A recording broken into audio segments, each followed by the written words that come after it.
함께하는 말씀 새생명교회 권우승 목사입니다. 사무엘의 말이 온 이스라엘에 전파되니라.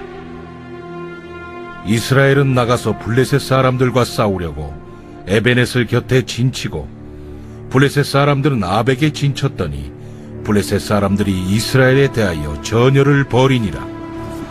그 둘이 싸우다가 이스라엘 블레셋 사람들 앞에서 패하여 그들에게 전쟁에서 죽임을 당한 군사가 4,000명가량이라.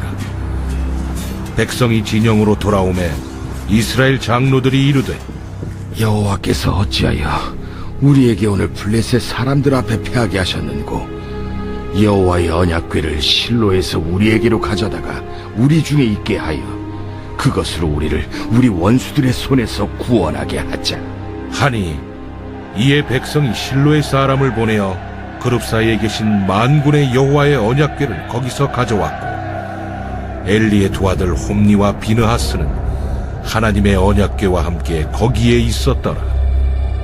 여호와의 언약궤가 진영에 들어올 때에 온 이스라엘이 큰 소리로 외치매 땅이 울린지라. 블레셋 사람이 그 외치는 소리를 듣고 이르되, 히브리 진영에서 큰 소리로 외치면 어찌 됨이냐 하다가 여호와의 궤가 진영에 들어온 줄을 깨달은지라. 블레셋 사람이 두려워하여 이르되, 신이 진영에 이르렀도다. 우리에게 화로다. 전날에는 이런 일이 없었도다. 우리에게 화로다. 누가 우리를 이 능한 신들의 손에서 건지리요. 그들은 광야에서 여러 가지 재앙으로 애굽인을 친 신들이니라. 너희 블레셋 사람들아, 강하게 되며 대장부가 되라. 너희가 히브리 사람의 종이 되기를, 그들이 너희의 종이 되었던 것 같이 되지 말고 대장부같이 되어 싸우라 하고 블레셋 사람들이 쳤더니 이스라엘이 패하여 각기 장막으로 도망하였고, 살육이 심히 커서 이스라엘 보병에 엎드러진 자가 30,000명이었으며 하나님의 궤는 빼앗겼고 엘리의 두 아들 홈니와 비느하스는 죽임을 당하였더라. 성경에서 이스라엘이 전쟁에서 패하는 경우는 하나님의 말씀에 불순종하거나 형식적인 신앙으로 하나님을 진노하게 한 경우입니다. 이러한 실패의 이유를 깨닫고 돌이켜 영적 전투에서 반드시 승리하는 성도가 되기를 바랍니다. 블레셋과의 전투에서 패하자 이스라엘 장로들이 여호와께서 어찌하여 블레셋 사람들 앞에 이스라엘이 패하게 하셨는지를 물으며 탄식합니다. 패배의 이유는 엘리 제사장의 두 아들 홈니와 비느하스 때문이었습니다. 홈니와 비느하스가 하나님의 제사를 멸시하여 하나님께 드리기 전에 제물을 강탈한 것과 해방문에서 수종드는 여인들과 동침한 죄로 인해 그들이 한날에 죽을 것을 하나님이 예고하셨습니다. 하나님은 엘리 제사장이 하나님보다 아들들을 더 중히 여겨 그들의 범죄를 막지 못한 죄를 물어 그 가문의 저주를 내리실 것이고, 홈니와 비느하스의 죽음이 그 표징이 될 것을 말씀하셨습니다. 아이성 전투 때도 아간의 범죄로 인해 이스라엘이 패배했습니다.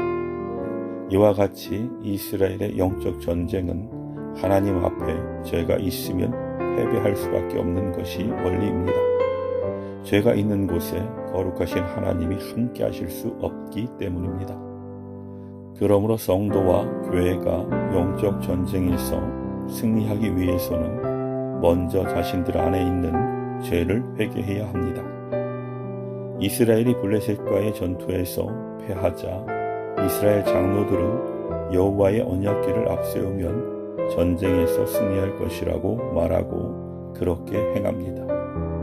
요단강을 건널 때에도 여리고성을 무너뜨릴 때에도 법궤를 앞세워 기적의 역사를 체험했으므로 법궤를 앞세우면 자동적으로 승리가 따라올 것으로 여겼던 것입니다. 그러나 큰 착각이었습니다.